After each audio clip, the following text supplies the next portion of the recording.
Hello and welcome to our video on the overview of configuring Directory Importer. Directory Importer is used to connect to your Active Directory, also known as AD, to import users and technicians out of that system into Trackit. Active Directory is your directory server where all users, technicians, computer assets, a lot of those things are listed, everything that has permissions or is an entity in your AD. It's a lot easier to import those items into Trackit out of the Active Directory than it is to try and add them, especially if you have a few hundred users. So as you can see here on my screen, I'm already in the Trackit configuration module. If you don't remember how to get to that, you simply click the menu on the left side of Trackit and select configuration. Now we're going to be talking about a lot of things in Active Directory, things like SAM account names and directory attributes and mappings, and there will be a directory service name and a user ID and password required. If you're not familiar with any of those kinds of things, you may need to get somebody who's more familiar with your Active Directory to assist you with this setup. Once you're in configuration, you'll notice the Directory Importer button right here in the middle of the screen. If you click this, you'll notice there are three options: Directory Service, Field Mappings, and Selection and Licensing. I'm going to click Directory Service and show you that first. Here's where you configure the actual directory service and the user ID and password that will be used to connect to that directory service. I have a sample domain name in here, but of course you would put the actual name of your Active Directory service. Here you would put your user ID and then your password. Then you would save those and click Test Connection. Test Connection will go ahead and connect to the directory service with this user ID and password just to make sure that it's configured correctly. Once the user ID and directory service are set up, we just go back, we click on Directory Importer again, and then we select Field Mappings. Now that we're on the Field Mappings screen here, notice there is a Technicians tab and a Requesters tab, because you can map the attributes from Active Directory differently for your technicians and for your requesters, depending on how you have everything set up. Notice at the top of the Technicians tab here, we have a group. This is the group in Trackit that all of the technicians you import using this configuration will end up in. For now, I'm going to leave that as my help desk group. Let's take a look at the field mappings here below. We have some default mappings. You'll notice there is one at the top here that's grayed out, the technician ID. That is mapped to the SAM account name field from Active Directory, and that is grayed out because we use the SAM account name as the unique identifier for the technician, so that one cannot be changed. All the other mappings can be changed. On the left side, you'll see the actual Trackit field name, and on the right side, you'll see the name from Active Directory. So, for example, first name, that's a field in Trackit. We have that mapped to given name from the Active Directory service.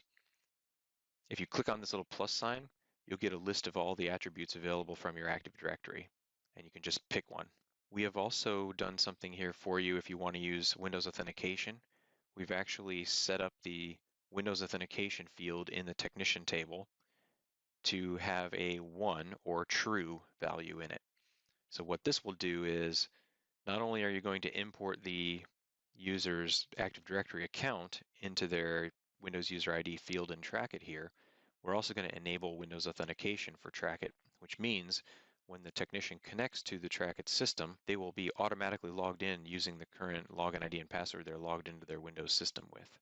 Now, if you don't want to map this and you don't want to turn on this feature, you can simply click the X here and that will remove that field mapping. Now, if you make some changes to your field mappings and then you decide later that you want to go back to the default, we do have a button here, Restore Default Mapping. You can just click that. It will ask you if you're sure you want to do that, and then it will reset your configuration back to the default mapping. One other important thing to note about this setting here, the Windows Authentication setting that we have mapped for you, notice that there are brackets around this 1. There is an option here in Directory Importer to enter static text that you want to go into some of these fields. So if you put static text in brackets, then that information will be imported straight into the field. If there's a certain attribute that you want to plug into all your technician accounts that is not stored in your Active Directory, then all you would do here is you would click the plus sign, you would select the field, and then you would type in here the text that you want to enter into that field surrounded by brackets. That's how you would enter static text into a field. So for use Windows authentication, that's a Boolean field or a true-false field. And by putting in brackets with a 1, we're turning that configuration option on. We're actually checking that box by putting that 1 in here. So for now, I'm going to just click Restore Defaults. I'm going to say yes. I'm going to click Save. Now I'm done with my technician mapping. I'm going to go over to my requesters. These are my end users that I'm going to import so they can use self-service. Basically the same thing. There's a requester ID, and we map that to the SAM account name from Active Directory. That's our unique identifier. Can't change that one. All these other ones you can change. If you want to use Windows authentication to allow those users to connect in using their AD credentials and not have to remember a Trackit user ID and password, you can go ahead and leave this setting, and we'll go ahead and flip that on for you. Once you have your mappings all configured, you click Go Back, and then we're ready to set up the licensing and the selection criteria. In the selection and licensing screen here, notice again there's a Technicians and a Requesters tab. We're going to start with our Technicians. So here under Select Directory Group, once you have your directory configured and your user ID configured on that first screen that we looked at, when you come in here and you click this drop down, you'll actually get a list of all the directory groups that you have in your Active Directory. And it will look like a tree view with little plus signs, and you can expand them. So you can scroll down here through the list of groups, pick the group that you want to import. In this particular case, since it's technicians, it's probably a special group that you've created just for your help desk technicians. And it wouldn't be something like domain users or all users, because you wouldn't want everyone to be a technician. So here you would select just the group that holds all of your technicians in your Active Directory. And you would set what kind of license you want to assign to them when you import them in. Now, if you have some technicians that you want to use named licenses and some you want to use concurrent licenses, you can configure those users in Active Directory groups, and then you can add multiple mappings by clicking this plus sign here, and you can set one group to use concurrent licenses, and you can set one group to use name licenses. If you have certain people that you want to have in the system, so you can assign them tickets, but you don't necessarily want them to log in, you could even set this to no license. There are some use cases where people do this. It's not very common, but it is an option if you want to do it that way. Lastly, down here, there's a little check mark. It says delete technicians and requesters that are not found in Active Directory. If you turn this on, the directory importer will do exactly that. So if you're doing this import a second time, when the import runs and it scans through the system, if it finds people that are in Trackit that used to be in Active Directory and have been deleted, then the directory importer will delete them from Trackit. I'm going to go to my Requesters tab. The Requesters tab has a similar drop down here to select the directory group.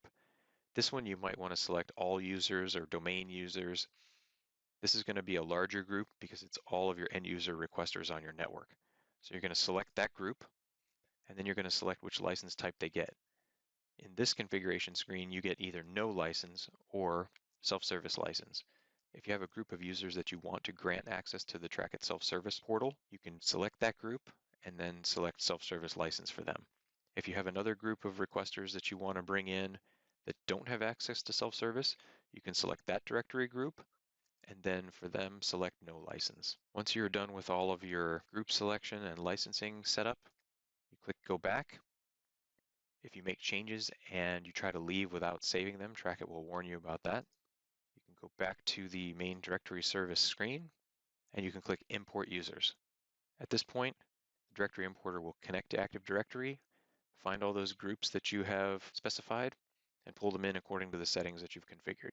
You'll see a progress bar going across here, and then when the process is complete, it will give you a last run date and time so you know when the last time it was run. So that is an overview of configuring Directory Importer. For more videos in this training series, you can visit our documentation site at docs.bmc.com. If you forget where the documentation is, you can always click the Help link in the upper right-hand corner inside Trackit. Some other useful resources are the Trackit community, where you can talk with other Trackit users and support representatives about how to get the most out of your product. You can reach that site at community.trackit.com. You can also reach our technical support directly by visiting support.trackit.com. And for general product information, you can always visit Trackit.com. Thank you for watching, and I hope this video has been helpful to you.